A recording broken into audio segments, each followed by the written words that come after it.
Troy Taylor takes over a Stanford program that is kind of in shambles right now. We kind of saw the writing on the wall with David Shaw, which is really unfortunate because I liked what Shaw could do. But now Troy Taylor takes over, and it should look kind of similar to what they did with Shaw, but also they'll look a little bit different. And the 10 guys that we'll take a look at today have a lot of work on their plate. They have a lot to do, and it'll still be fun to see how they incorporate themselves into Taylor's system, into his culture, and how do they bounce back to have an even better year than they did last year. Now, the first player we're going to talk about, Troy Taylor's offenses featured a tight end pretty much leading the way for a lot of his seasons at Sacramento State. That should be the same, and that's really exciting if you're a Benjamin YUROSEK fan.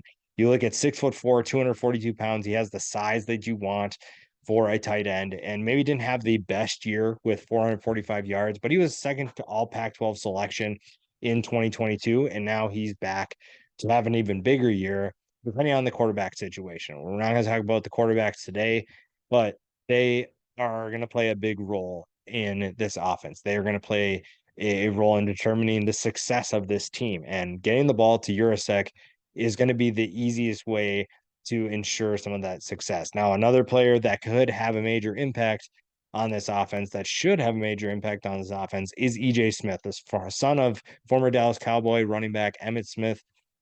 He is an explosive weapon. And we saw that even in 2 games last year. His first run of the season was a monster touchdown, and he has that explosive playmaking ability. It's just a matter of can he stay healthy? That is always going to be the biggest question with EJ Smith so far. It has been, and it's going to continue that way.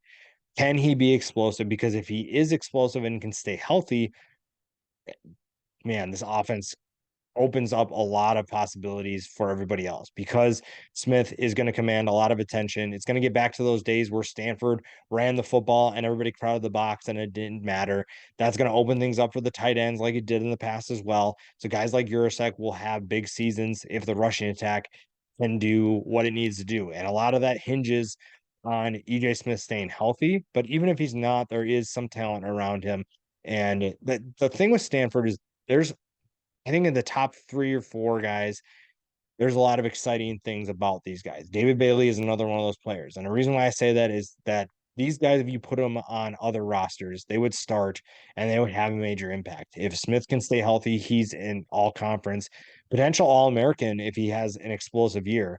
Jurasek's the same way. David Bailey is the same way. And they are back to lead a group that needs quite a bit of help. And Bailey is one of those playmakers that maybe not a player that had the most incredible production, but that's what happens when your unit isn't great as a whole. But David Bailey is a great player, make no mistake about it, and he's going to be a big reason why this defense can take a step forward in 2023. Now, I do love a good kicker, but if a kicker is in your top 10 players, he either is a phenomenal player or your offense and defense just don't have those star players that you normally expect. Now, Joshua KARTY, great, a great, reliable weapon, if you will. Now, putting points on the board is obviously the name of the game, and I think that you're looking at someone who missed just 1 kick last year. So that's someone who, if you need to get points on the board,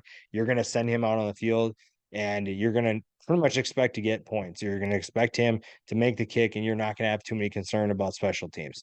It's just that if he's this high on your list, there's probably concerns elsewhere that are going to hurt you more than anything.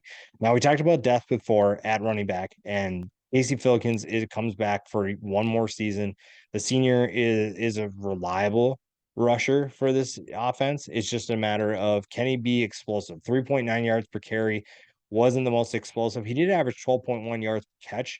So that's something to keep an eye on as well. If they use their backs more out of the backfield, you'd like to see EJ Smith do that as well.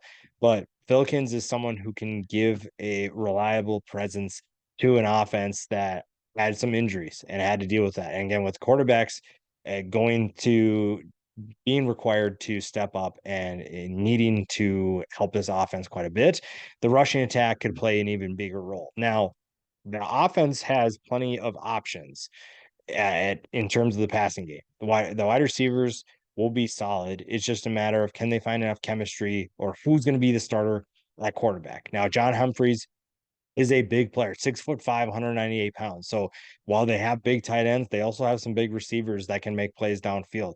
348 yards for him last year. That was a solid year for a group that struggled as a whole.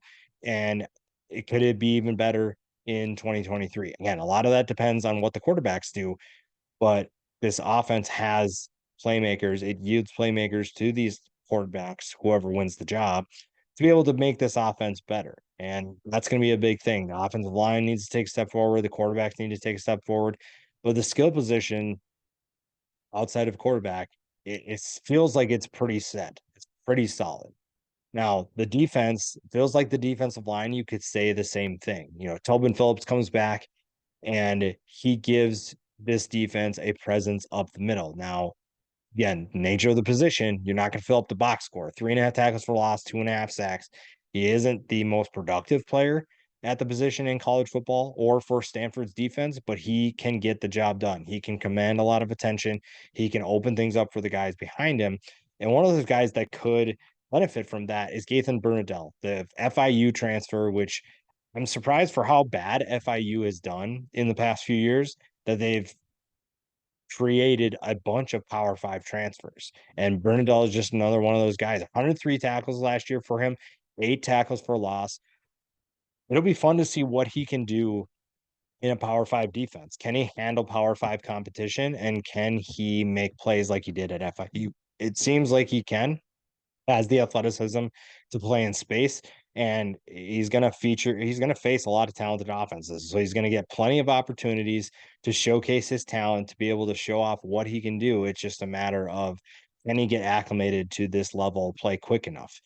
Now, we talked about the defensive line, another player who's going to have opportunities because of the presence of Daly Bailey. Jackson Moy is going to get opportunities to face one-on-one matchups, to face favorable matchups, honestly, in the pass rush or even defending the run as well. But teams are going to test him because they know what Bailey can do. They're going to give him chances to prove his worth. 22 tackles for loss, 4.5 sacks. Again, not the most productive player, but someone who can make that change in 2023, can elevate his production, can help this defense even more. And that's huge because Stanford needs to take steps forward on both sides of the ball. And if the defensive line can be an absolute beast, then that opens things up for their secondary, that helps their linebackers, and that gives that offense less pressure to have to score the football. Now, that offense has another playmaker. Again, we mentioned that Taylor likes to use his tight ends. Tight ends are a focal point of this offense, which should make Stanford fans excited because that's what made them so exciting offensively outside of the running ball under the previous regimes.